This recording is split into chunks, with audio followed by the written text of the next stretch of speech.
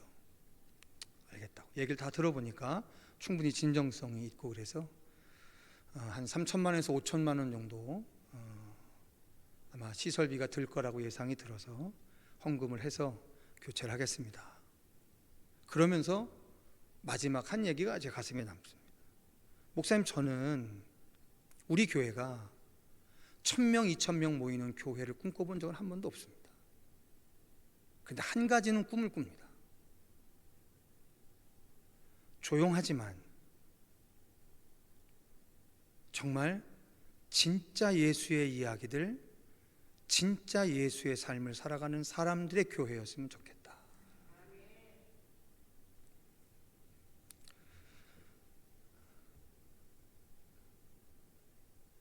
창피하지만 우리 교회 홈페이지가 관리가 안 되잖아요. 왜냐하면 여러분 잘 모르시겠지만 이 영상 하나 올해 이 수요 예배 딱 나오잖아요. 이거를 편집을 해서 홈페이지에 올리려면 그만큼의 시간을 우리 박현일 목사님이 수고를 해야 돼요.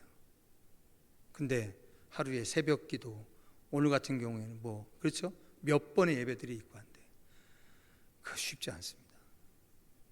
놀고 먹는 사람, 그것만 하는 사람들이 있어도 못하는 판인데 우리 박현일 목사처럼 바쁘면요, 그러면서 그 일을 전담하는 사람도 고용하겠습니다. 장로님들에게 허락을 맡아주십시오. 그렇게 하겠습니다. 그러면서 그런 얘기 하세요. 본인은 우리 강단에서 울려 퍼지는 하나님의 말씀이 감사하다고. 그래서 우리 강단에서 울려 퍼지는 이 하나님의 말씀들이 우리들에게도, 우리 성도들에게도, 교회를 차마 못 오시는 분들에게도 아주 좋은 화질로, 좋은 음성으로 잘 전달되어졌으면 좋겠습니다 라는 소망입니다. 여러분, 순전한 소망이시잖아요, 그죠? 네, 하나님이 도와주시는 것 같아요. 성도 여러분, 우리가 분주하죠. 우리의 피로를 채우려고 참 분주합니다. 근데 여러분, 제발 부탁인데요, 우리가 요즘 새벽에 묵상하고 있는 것처럼 이스라엘은 멸망할 때까지 하나님에게 드리는 제사를 멈춘 적이 없습니다. 근데 그들이 멸망의 직전에 하나님 앞에 제사했던 이유는 한 가지예요. 하나님 앞에 제사 드리고 자기들이 원하는 길을 가기 위해서 제사 드렸던 거예요.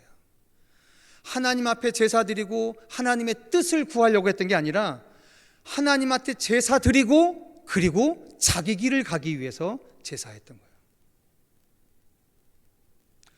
여러분의 세상에서의 삶이 예배에서 드려지는 그 말씀을 듣고 그냥 그건 예배한 거고 세상은 세상의 나름대로의 원리로 또 다르게 살아가면 예배는 이스라엘이 멸망 직전에 보여줬던 그 예배와 별반 다름이 없지요. 그러면 주의 종들이 정말 죽을 각오를 하고 말씀을 준비해서 이 강단에서 생명을 걸고 전해야 할 이유도 없는 겁니다. 우리 교회가 에스겔의 환상에서 보여주셨던 것처럼 마지막 때의 그 모습이 있지 않습니까? 새로워진 새 땅에 새롭게 지어진 성전, 그 문지방을 넘어서는 생수의 강으로 말미암아 죽었던 모든 것들이 되살아나고 달마다 열매를 맺은 그런 에스겔의 환상의 종말론적인 예배의 환상이 우리 공동체 가운데 실질적인 소망으로 있는 것 아닙니까? 그러니 그 분주한 세상의 일상을 끊고 예배하는 이 자리에서 들려지는 하나님의 말씀, 감동되어지는 성령의 그 마음은 오늘 우리들을 실제 삶 안에서도 선택하는 기준이 되어지고 능력이 되게 될 줄 믿습니다. 그 거룩한 승리가 우리 안에 충만하여지기를 주님의 이름으로 축원합니다.